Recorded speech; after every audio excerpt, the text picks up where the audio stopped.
마가복음 13장부터 하기로 했죠.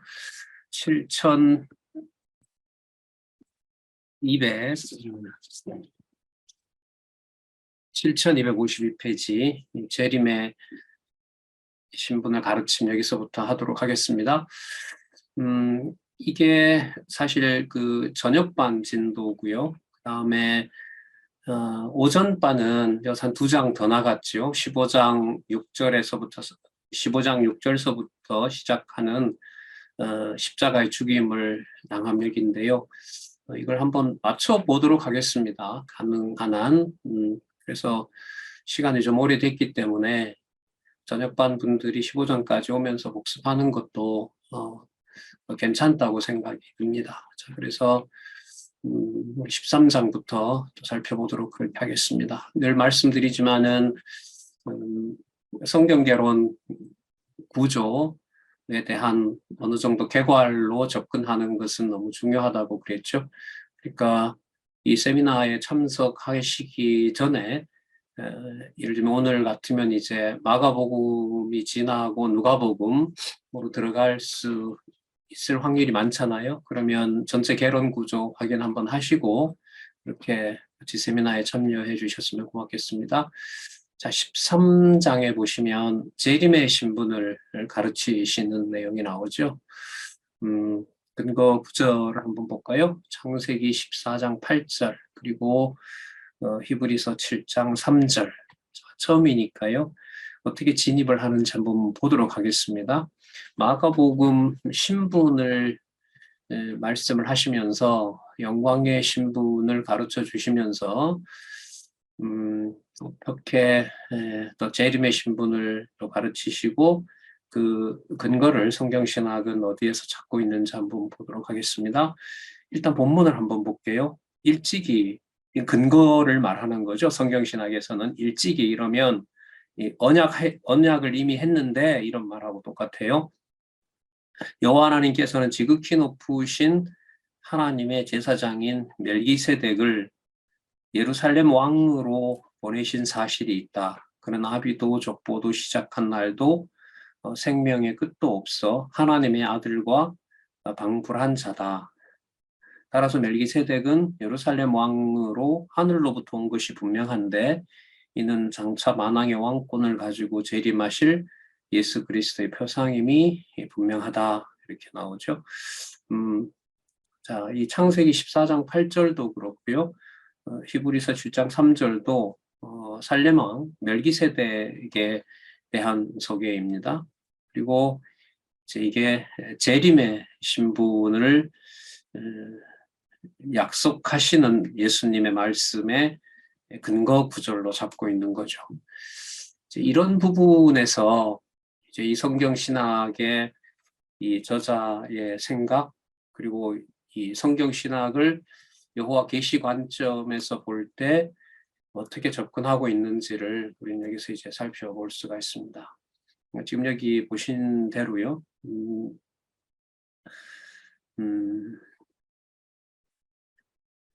예루살렘에 임하신 아브라함에게 나타난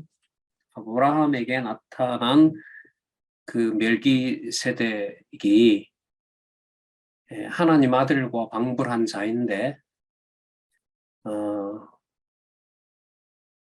장차 만왕의 왕권을 가지고 재림하실 그리스도에 대한 표상 이렇게 됩니다.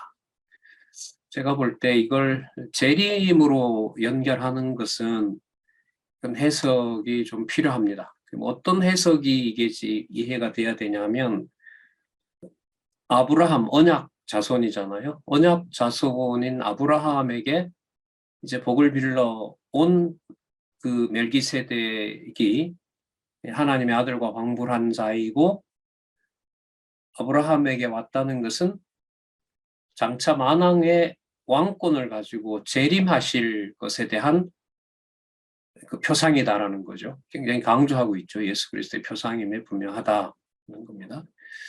여기서 이제 아브라함에게 온 사건을 아브라함에게 온 그 맥락을 창세기에 가서 보면은 거기에서 재림을 말하기는 사실 어려워요. 물론 이게 이제 14권이잖아요. 창세기는 1권이란 말이죠. 1권 이제 개정판까지 나왔습니다만은 창세기 14장 8절에서 아브라함에게 하신 그 언약을 통해서 만왕의 왕권을 가지고 재림하실 그리스도의 표상을 그 본문에서 끌어내는 것은 사실 쉽지 않습니다. 이건 지금 마가복음에 와서 이제까지 예수를 그리스도로 설명한 부분에 이 설명을 전체적으로 보면서 아브라함에게 멜기세덱이 온 것이 장차 재림하실 사건에 대한 예표구나. 이 정보를 지금 안내를 하고 있거든요. 이 저자는. 그럼 여기서 마가복음의 주제인 높은 신분이라는 것하고 지금 이 부분을 이해하는 것하고 연결을 시켜야 될까요? 그냥 무시한다는 말은 좀 말이 안 되지만 높은 신분에 의한 그 그리스도의 신분을 소개하는 것을 지금 이 부분 이해하는데 전제로 삼아야 될까요? 삼지 않아도 될까요? 삼아야 돼요. 그래서 아까 시작할 때 개론 구조의 그 전제가 꼭 필요하다라는 겁니다. 그래서 그 저자의 안내가 어떤 방식이라고 하더라도 마가복음의 신분, 그리스도의 신분에 초점을 맞춘 부분을 배제하고 이 부분은 제가 볼 땐 설명이 되질 않아요. 그러면 아브라함 사건의 재림을 말한다는 것은 높은 신분이라는 말씀은 결국 지금 앞으로 그리스도가 이제 죽으시는 사건하고 관계가 된단 말이죠. 당신이 그러면 그 죽으시는 그 사건이 만약에 마태복음을 얘기를 하게 되면 그건 제사직이에요.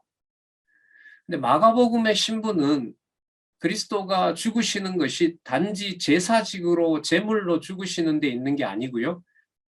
무슨 신분이 되는 걸 확증하는 거죠? 높은 신분이 되는 걸 확증하시는 거죠.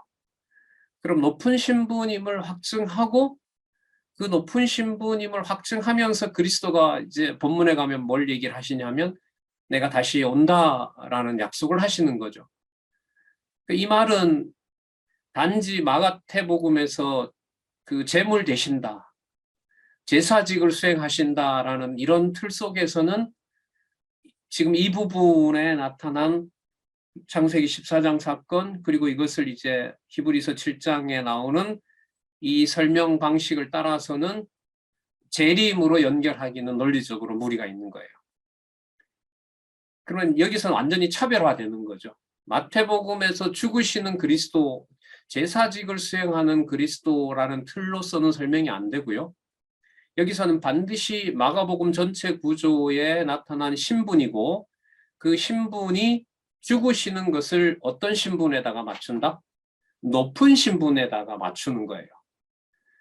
그러면 이제 어떤 말을 하고 맞냐 하면요. 지금 여기 세 번째 줄에 있는 대로 하나님의 아들과 방불한 자다. 생명의 끝도 없어 하나님의 아들과 방불한 자다. 그리고 하늘로부터 온 것이 분명하다. 하늘로부터 온 것이 분명하다. 그러면 이 부분에서 이 저자는 아브라함에게 나타났던 멜기세덱을 어디에 초점을 맞추는 거예요? 하늘로부터 왔다라는 데 초점을 맞춰요. 그럼 왜 하늘로부터 왔다는 데 맞출까요? 이분이 어떤 신분이기 때문에? 높은 신분이기 때문에. 본래 누구의 아들이었고 하나님의 아들이었고 그리고 이 땅에 오신 것은 낮은 신분 굉장히 많이 강조했습니다. 우리가 낮아지는 것을 따라오라고 모범을 보인 분이 아니에요. 낮아진 신분은. 마가복음 강의에서 진짜 많이 강조했죠. 하나님이 보실 때 하나님이 원하는 만큼 낮아질 수 있는 것은 오직 누구밖에 없어요? 하나님의 아들이신 그리스도밖에 없어요. 그래서 아들 신분이기 때문에 무슨 신분이 될 수 있는 거예요? 낮은 신분이 될 수 있어요. 그러면 낮은 신분이 될 수 있기 때문에 오직 이분만 누가 원하는 아들이 될 수 있어요? 하나님이 원하는 아들이 될 수 있어요. 그래서 이분이 어떤 신분으로 보여주고 계세요, 지금? 높은 신분으로 보여주고 계세요. 그러면 재림을 당신이 얘기한다는 말은 장차 아버지의 뜻을 모두 이룬 다음에, 모든 것이 성취하고 난 다음에 높은 분으로서 아브라함에게 멜기세덱이 왔던 것처럼 무슨 신분으로 올 자기 신분을 얘기하는 거예요? 높은 신분으로 올 자기 신분을 얘기하는 거예요. 이런 설명에서요, 자꾸 이제 저는 이게 강조할 수밖에 없는데, 마가복음의 주제를 빼버리고 여기서 이제 죽는 사건을 다른 부분하고 막 이 말들을 섞어버리면 이 혼돈이 올 것 같아요. 혼돈스러워진다고 봐요. 이건 이제 여러분들에게 무슨 강요도 아니고 그렇게 해야 된다도 아니고 어떻게 보면 여러분들의 과제일 수도 있어요. 확인을 같이 하셔야 되는 과제라고 할 수가 있는 거죠. 자, 그래서 요 13장에 재림의 신분을 가르치는 부분에서 창세기 14장과 그 다음에 히브리서 7장에 나타난 바로 이 근거 구절에 한번 초점을 맞추시면 좋겠습니다. 자, 그 창세기 14장 18절에 그렇게 나오죠. 지극히 높으신 하나님의 제사장. 그리고 자꾸 요 표현요. 지극히 높으신 하나님의 제사장 이 부분하고요. 참 이 부분도 좀 더 나가도 되죠. 이 창세기 14장 18절에 보면 지극히 높으신 하나님의 뭐라 그러죠? 제사장이라 그러잖아요. 그럼 이때 제사장은 얼핏 보면 마태복음의 제사직 아니야라고 할 수가 있는데 마가복음의 제목이 뭐라 그랬죠? 신분이라고 그랬잖아요. 어떤 신분요? 지금 높은 신분 얘기인 거잖아요. 그럼 여기 제사장이라는 말은 이미 제사직을 마태복음에서 보여준 다음에 여기서 제사장직을 말한다라는 말은 아버지가 원하는 무슨 신분이 된다? 높은 신분으로 좀 설명을 추가하면 지성소에 들어갈 수 있는 유일한 누구라는 거죠? 대제사장이다라는 의미로 새겨야 돼요. 여기서 제사장을 마태복음의 직임에 나타난 제사로 가버리면 마가복음의 주제를 설명하기가 어려워져요. 이게 지금 이 세 번째 단락 공부에 이거는요. 제가 볼 때 이건 써야 돼요. 이거 누군가가 연구를 하고 마태복음의 어떤 주제와 마가복음의 주제를 이 차별화시켜야 이거는 더 선명해진다고 봐요. 물론 그것도 이제 저는 안내를 해드리고 싶은 거죠. 자, 히브리서 7장 3절은 아비도 없고 어미도 없고 족보도 없고 시작한 날도 없고 생명의 끝도 없어. 하나님 아들과 방불. 여기 나오네요. 하나님 아들과 방불, 지극히 높으신 하나님의 제사장. 이렇게. 자, 이렇게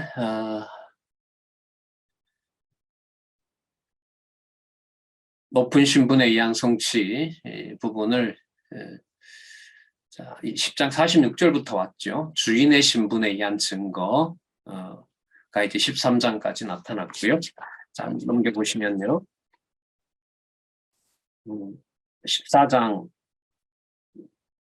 16장까지 주인의 신분에 의한 성취 다음에 주인의 신분에 의해 증거하신 다음에 구속주 신분에 의한 증거로 갑니다. 자, 구속주. 여러분, 구속주 신분에 대해서 조금 전에 살펴봤던 창세기 14장 8절에 지극히 높으신 하나님의 제사장이라는 구문하고요. 히브리서 7장 3절에 나왔던 하나님의 아들과 방불하여 항상 제사장으로 있다라는 이 표현이 또 이 근거가 14장의 구속주 신분이라는 것과 관계가 되면 좋을까요? 따로 설명하면 좋을까요? 참 뻔한 질문인데 연결이 돼야지죠. 우리 지난 7월에 저자랑 무슨 확인을 했냐 하면 세 번째 단락의 연결도 그냥 보는 것이 아니라 어떻게 돼야 된다? 논리적 연결성을 가지고 있다. 그거 기억나세요? 예, 그렇게 저자랑 확인을 했거든요. 그리고 각 구절의 핵심은 인간 중심이 아니라 누구 중심이다? 하나님 중심이다. 여호와 계시 중심이다. 그리고 그 각 세 번째 단락 근거 구절을 이해할 때 개론 구조가 반드시 필요하다. 그러니까 세 번째 단락을 보는 조건이 한 대여섯 가지가 돼요. 그 틀 속에서 지금 얘기를 하는 것 중에 하나가 창세기 조금 전에 살펴봤던 14장 18절과 히브리서 7장 3절에 나타난 부분을 재림의 신분을 가르치시는 주인의 신분과 연결을 짓고 14장에서부터 16장에 나타난 구속주 신분에 의한 증거와도 연결을 어떻게 된다? 지어야 된다. 자, 이게 우리 지난번에 사실 확인했던 내용입니다. 자, 그럼 한번 되게 궁금하시죠? 이제 여러분 세 번째 단락의 지금 이 어떤 의미를 생각을 자꾸 하다 보면 성경 강론집 읽는 게 되게 궁금하고 어떨 땐 좀 흥분이 돼요. 본문이 이렇게 연결이 되면서 그 다음에 지금처럼 바로 꽤 넓게 묶었잖아요. 14장, 15장, 16장을 묶었는데 저자는 미리 안내를 해줘요. 구속주 신분에 의한 증거로 이분이 높으신 신분을 얘기를 한다. 그럼 앞부분에 조금 전에 창세기 14장과 히브리서 7장 2절에 핵심 개념인 지극히 높으신 하나님의 제사장도 나왔고 하나님 아들과 방불하여 항상 뭐였다? 제사장이라고 하는 개념도 나왔다면 구속주 신분이라는 것 속에 뭐가 관계는 되지만 어떤 또 다른 구약 근거를 가져올까? 여러분 진짜 궁금하시죠? 궁금하세요? 설명하는 당신만 궁금하다 이러시면 좀 진짜 속상한데 여러분 우리가 강론집 공부하는 방법을 지금 배우는 거잖아요. 확인하는 거잖아요. 그리고 제가 안내하는 게 답은 아닌 거고요. 그래서 이제 저자를 모시고 지난번에 또 했던 거니까 자 두근두근 하면서 볼게요. 창세기 몇 장 몇 절입니까? 4장 5절이 나오네요. 가인과 그 재물은 연락하지 아니하신지라.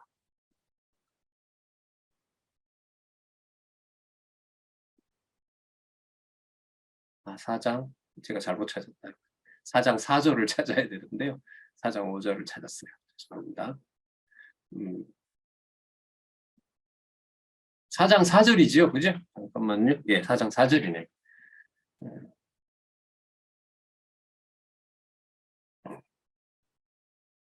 아벨은 자기도 양의 첫 새끼와 그 기름을 드렸더니 여호와께서 아벨과 그의 제물을 받으셨다. 이렇게 나옵니다.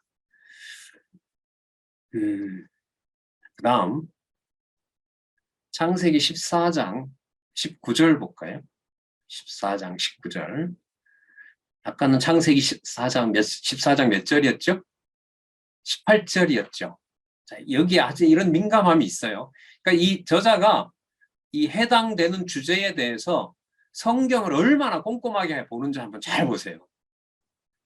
본문 연결도 짓고 해당되는 근거 구조를 정확하게 그 주제가 나오는 부분을 찾아내서 지금 소개하고 있고 창세기 14장 9절 그가 아브라함에게 축복하여 가로되 천지의 주제이시오 지극히 높으신 하나님이여 아브라함에게 복을 주소서. 아브라함을 위해 복을 빌었어요. 여러분 이 구절이 왜 나올까요? 뭐 때문에? 아브라함에게 복을 빌어주는 것은 아브라함이 누구임을 확증해 주는 거냐 하면 언약 자손임을 확증해 주는 거예요. 그럼 언약 자손을 확증해 준다는 것을 14장과 16장에 있는 제목으로 소개하면 무슨 신분이라는 것을 알려주는 거냐 하면 구속주 신분임을 알려주는 거예요. 구속주라는 게 택한 백성의 주인 되신다는 거잖아요. 자, 그래서 지금 14장 9절에 이 구절이 나오고 또 아까 아벨이 첫 새끼로 기름을 드렸더니 여호와께서 아벨과 그 제물을 받으셨다는 겁니다. 그러니까 이건 이런 의미 같아요. 일치기가 나오지만 창조 때부터 여호와께서는 아벨이 제물을 드림으로 구속 사역을 언약 자손인 아벨을 통하여 하나님께서 이미 뭐 해놓으신 거죠? 약속을 해놓으신 거죠.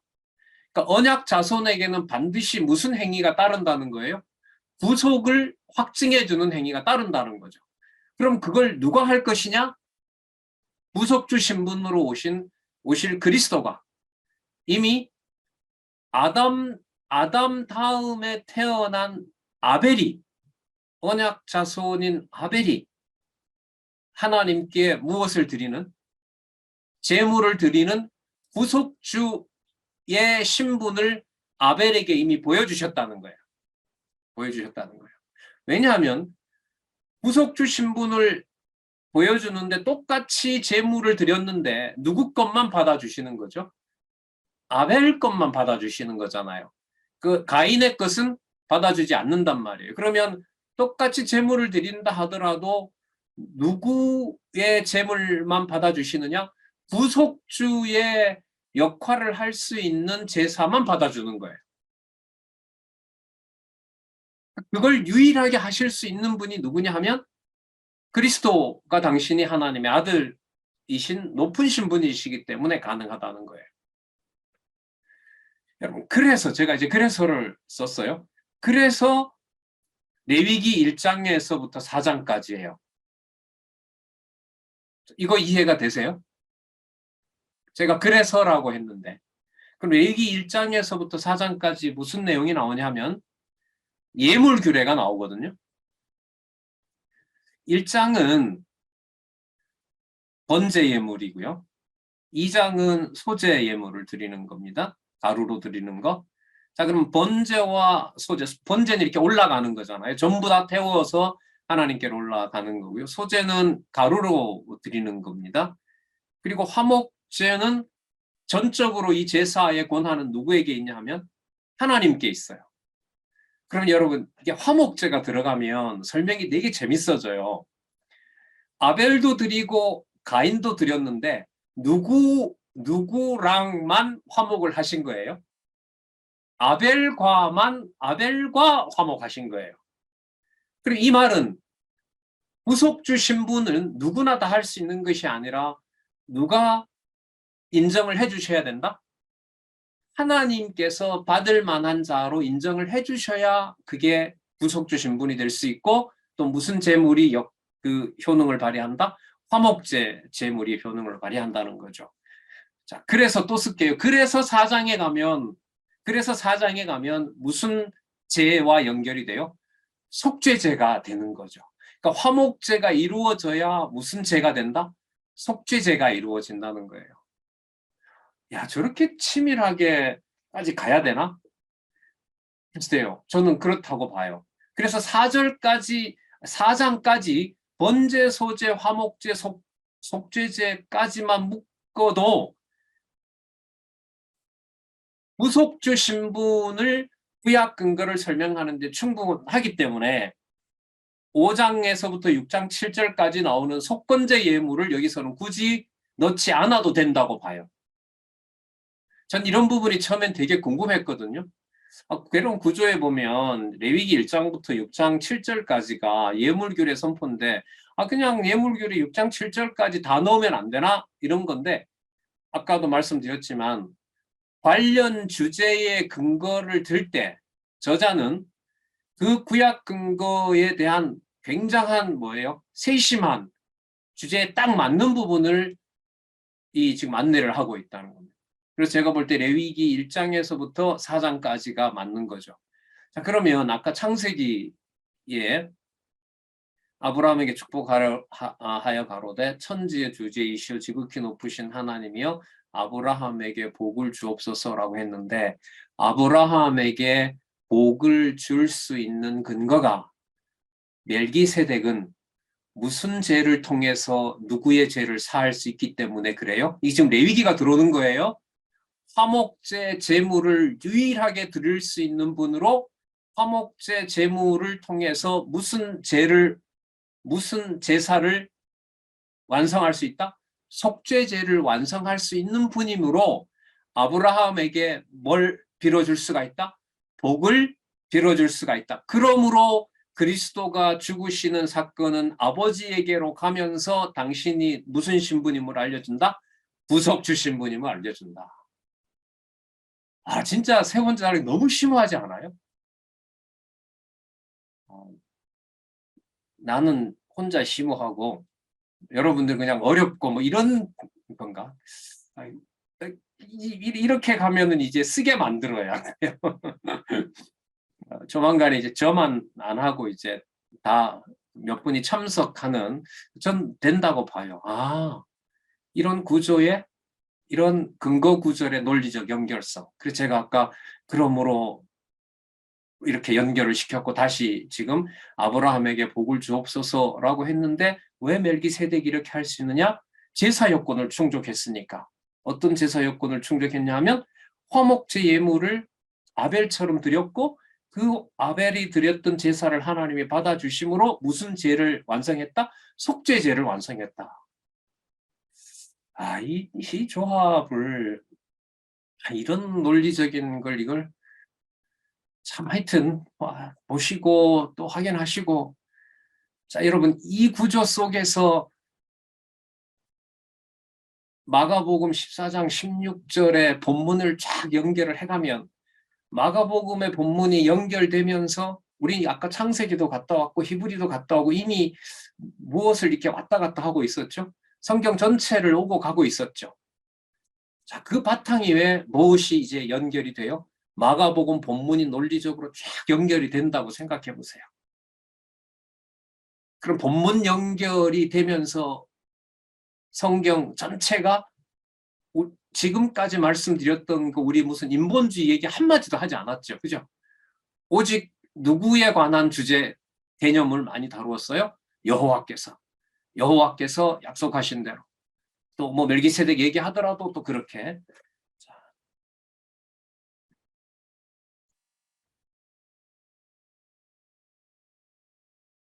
이쯤 해도 참 심오한데 이사야 53장 5절이 나오네요. 그가 찔림은 우리의 허물을 인하며 그가 상함은 우리의 죄악을 인함이라. 이거 속죄제와 연관이 되죠? 그가 징계를 받음으로 우리가 평화를 누리고, 평화는 여러분 조금 전에 소개했던 뭐하고 관계될까요? 우리가 평화를 누리는 것은 하나님께서 무슨 제물을 어떻게 해주셨다? 화목제를 받아주셨다. 그래서 우리 죄를 완전히 속해주셨다. 화목제와 속죄제. 그리고 그가 채찍을 맞음으로 우리가 나음을 입었도다. 그러면 주제로 올라가네요. 구속주 신분을 완성하시는구나. 구속주 신분을 완성하시는구나.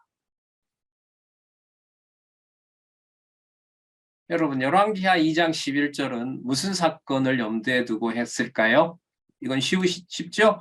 두 사람이 행하여 말하더니 호련히 불수레와 불말들이, 두 사람 엘리사와 엘리야겠죠? 한 사람은 땅에 두고 한 사람은 데리고 갑니다. 두 사람을 갈라놓고 엘리야가 회리 바람을 타고 뭐 하였더라? 승천하였더라. 자, 여러분, 승천한 것을 아시잖아요, 여러분들은. 엘리야가 승천했지. 여러분, 이거는 여기와 무관합니다. 승천해서 그래서 뭐가 어쨌다는 거냐라고 하는 것을 물어야 돼요. 그리고 이건 아까 조금 전에 얘기했던 대로 멜기세덱의 제사장의 임무를 구속주 신분으로 완성하시면서 아까 레위기 3장과 4장 무슨 예물과 무슨 예물로서 제사직을 구속주 신분을 완성하셨다? 화목제를 통해서 완성하신 속죄제를 완성하심으로 무슨 신분이 되신 것이다? 구속주 신분이 되신 것이다.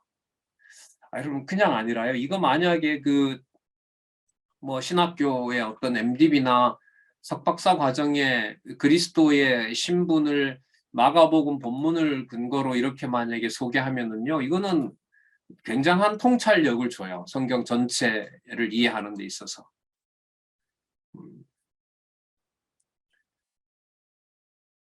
이 구절을 이렇게 조합을 시켰지? 자, 이사야서 또 뭐 너무 분명하게 연결이 되죠. 그러니까 아까 그가 찔린다, 그가 상했다, 징계받았다. 그게 전부 무슨 내용이죠? 번제, 소제. 그죠? 번제, 소제. 그리고 채찍 맞았다, 번제, 소제. 결과는요? 불수레와 불말을 타고 하늘에 계신 하나님의 지성소에 들어가는 거. 그거 무슨 제, 무슨 제? 화목제, 속죄제. 그렇게 놓고 보면은 지금 여기 창세기 4장 4절, 창세기 14장 19절, 레위기 1장에서부터 4장, 이사야 53장 5절, 열왕기하 2장 11절 중에 제가 봤을 때 가장 풍부하게 구속주 신분을 증거하는 근거는 레위기 1장, 2장, 3장, 4장의 논리가 받침이 되져요.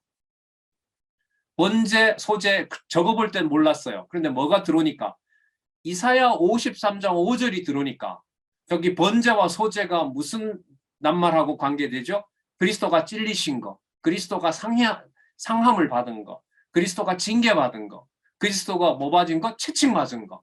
그 모든 것이 화목제와 속죄제를 완성하시고 누구에게로 가시는? 아버지 보좌 우편으로 가시는 것하고 관계가 된다. 자, 그러면 여러분 우리가 요 근거만 가지고 볼 때 1절에 한쪽 가로 1에 버림당할 신분의 증거를 볼 때요. 이게 단지 그리스도가 우리를 위해서 죽으시는 거구나라는 것에만 머물러 있을 수가 있을까요? 그 이상을 볼 수밖에 없을까요? 그 이상을 볼 수밖에 없죠. 왜? 뭐 때문에요? 아까 소개했던 구절들 때문에, 근거 때문에. 자, 그러면 어떻게 이분이 그리스도가 버림당하느냐? 이거는 아까 무슨 내용하고 관계가 있었죠? 번제와 소제. 이해되시죠? 번제와 소제가 나왔기 때문에 번제와 소제가 되는 게 나와야 되잖아요. 번제와 소제가 된다는 말은 아까 번제 같으면 남기는 재물이 있어요, 없어요? 다 태워요? 다 태워요. 그거 전부 다 태워요. 일체 남는 게 없어요. 그래서 시편 22편 6절이에요. 나는 벌레요 사람이 아니라 사람의 해방거리요 백성의 뭐가 될 수밖에 없다? 조롱거리가 될 수밖에 없다. 백성의 조롱거리는 레위기에 뭐와 연관이 된다? 번제와 연관이 된다. 시편 69편 19절 주께서 여호와께서네요. 나의 회방과 수치와 능력을 아시나이다. 내 대적이 다 주의 앞에 있나이다. 이거 지난번 설명했죠? 어느 정도로 그리스도를 처참한 번제물로 만드세요? 하나님이 딱 서 있고요. 하나님 앞에 누가 있냐면 아들이 있어요. 그런데 그 아들을 대적들이 뭐 하냐 하면 수치와 능력을 하는데 그걸 지금 누가 지켜보고 있어요? 아버지가 지켜보고 있어요. 안 도와줘요. 근데 그게 무슨 과정이 된다고 아까 말씀드렸죠? 번제 예물로 구속주가 되시는 과정인 거예요, 그게. 상상이 안 되네요, 그죠? 이런 조합을 어떻게 만들 수가 있겠어요? 여호와 중심이 아니면. 자, 시편 109편 25절. 나는 또 저희의 회방거리라. 저희가 나를 본즉 뭐한다? 머리를 흔드나이다. 너무 참혹하니까요. 자기네들이 괴롭히면서도 자기네들이 못 봐요. 그 정도로 뭐가 되는 거냐 하면 진짜 철저하게 번제 예물이 되는 겁니다. 그럼 이 버릴당한 이 신분이 심으로 자, 한쪽 가로로 가볼까요? 14장 1절에서부터 16절. 무슨 죽음을 죽으시는 준비를 하고 있는 거죠? 이게 대속의 죽음을 준비하는 거죠. 그래서 여러분 대속이라는 말을 여기서 쓰게 되는 이유는 뭐냐면 아까 여러분 조금 전에 화목제와 속죄제가 나왔잖아요. 화목제와 속죄제는 대제사장이 자기를 위하는 거예요? 아니면 언약 자손을 위하는 거예요? 언약 자손을 위하는 거죠. 그러니까 지금 그런 근거에 의해서 봤을 때 14장 1절에서부터 16절을 무슨 제목으로? 대속의 죽음이라고 준비한다고 지금 여기 소개하고 있는 겁니다. 꽤 길지요. 창세기 37장 25절에서부터 29절. 그럼 지금 이 내용은 뭐 다 읽지는 않는데 요셉의 형제들이 요셉을 잡아서 죽일까 하다가 그 형이죠. 제일 큰 루벤이 죽이지 말자라고 얘기를 하고 미디안 장사꾼들에게 팔고 그리고 은 20개를 받고 애굽으로 데려갔고 루벤이 와서 보니까 이제 요셉이 없어서 옷을 찢는다. 이렇게 이제 나와 있는 내용이거든요.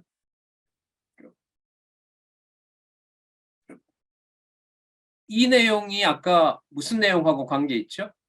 아까 시편 22편 6절, 69편 19절, 109편 25절에 나와서 이렇게 버림당할 것과 관계가 되는데 요셉이 형들로부터 애굽으로 형들로부터 이제 그 버림받아서 애굽에 팔려가는 것이 누가 보더라도 이건 슬픈 장면인 거잖아요. 진짜 화가 나는 장면이기도 한데 주제가 뭐로 달려 있어요? 대속의 죽음을 뭐 한다? 준비하는 거죠. 대속의 죽음을 준비하는 거예요. 창세기 37장 가서 요셉 사건을 아무리 앞뒤를 읽어보더라도 요셉이 대속의 죽음을 준비한다라는 걸 그 본문에서는 찾을 수는 없어요. 그런데 이게 어느 틀 속에 들어와 버리니까 아까 얘기했던 대로 구약의 다양한 구절 맥락에서 이 부분을 살펴보니까 요셉을 여호와께서 애굽에 보내는 형들로부터 버림받아서 애굽에 팔려가는 이것이 그리스도가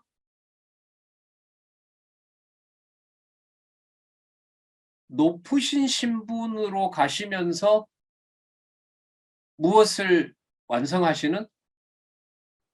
구속주의 사역을 완성하시는 것과 연관을 시켜놓고 있어요. 그럼 여기서 방향을 요셉이 형들한테 팔렸고 요셉이 고생했다라는 쪽으로 이런 경우로 그 해석을 하게 되면 대속의 죽음과 구속주 신분 쪽으로 가기가 쉬울까요? 어려울까요? 어렵겠죠. 그러니까 형들이 요셉을 단지 버렸다라는 걸로 가면 요셉은 여기서 그냥 수동적으로 당한 것밖에 안 돼요.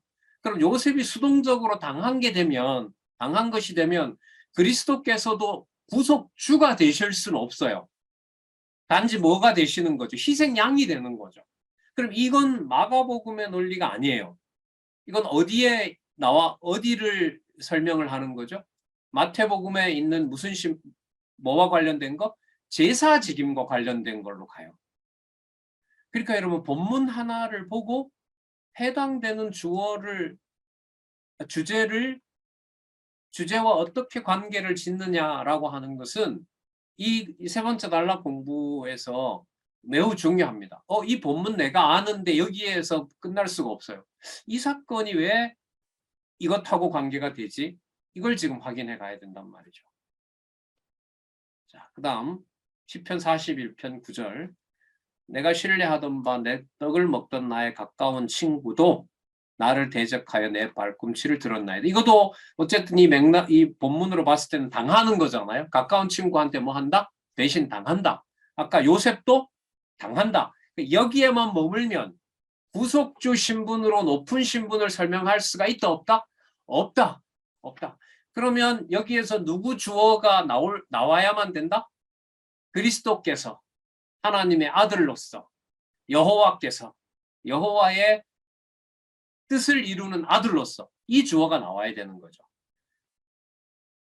그래서 복음서의 주어가 강론집에 보면 무엇으로 나와 있는 게 아주 안전하죠? 예수께서.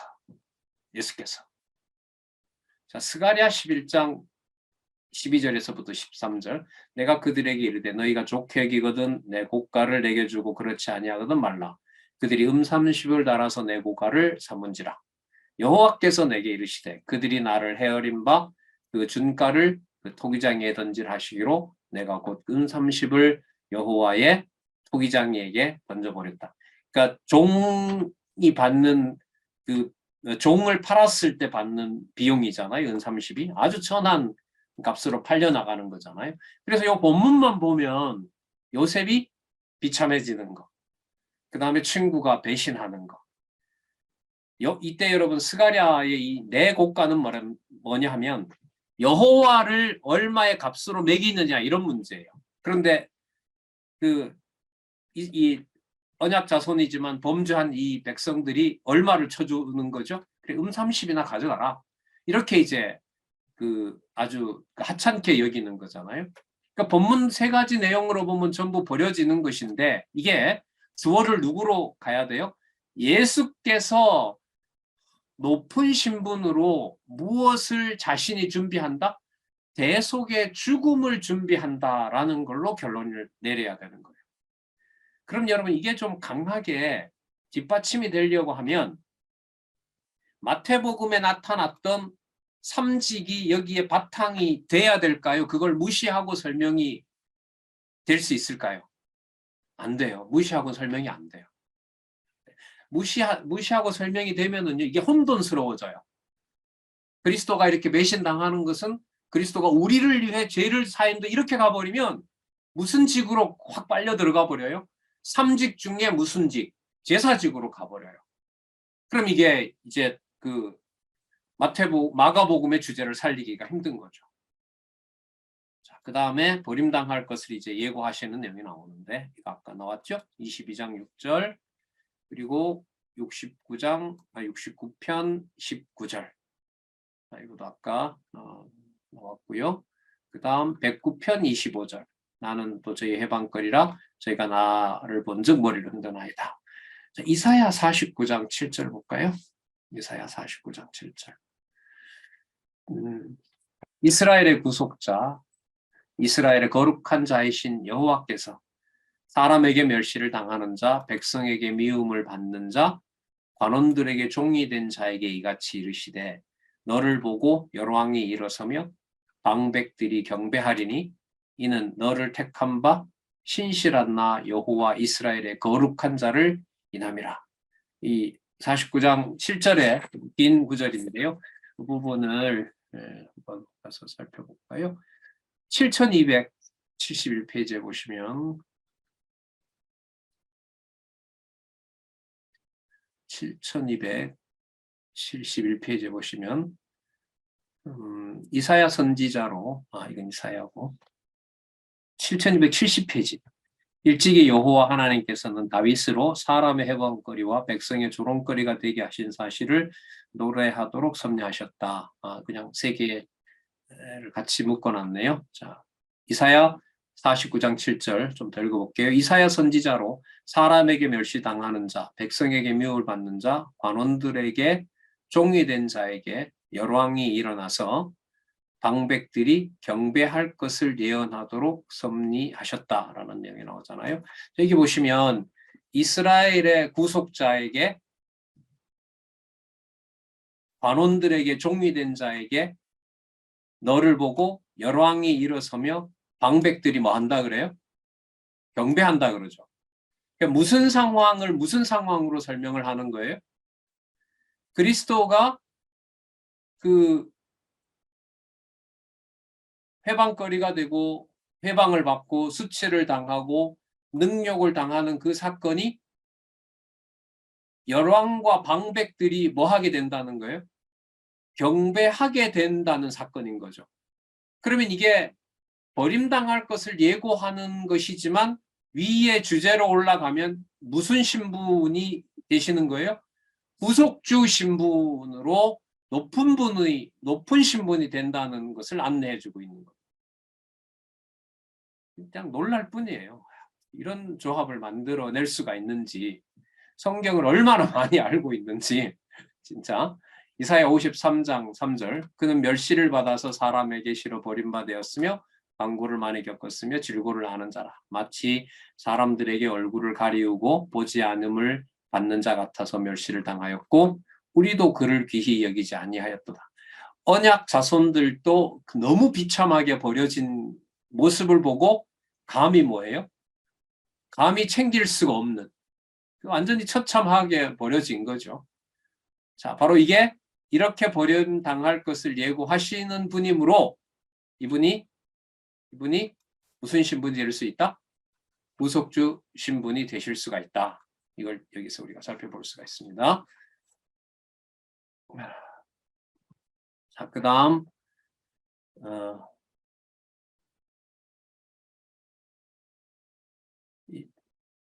14장 43절부터 15절 할까요?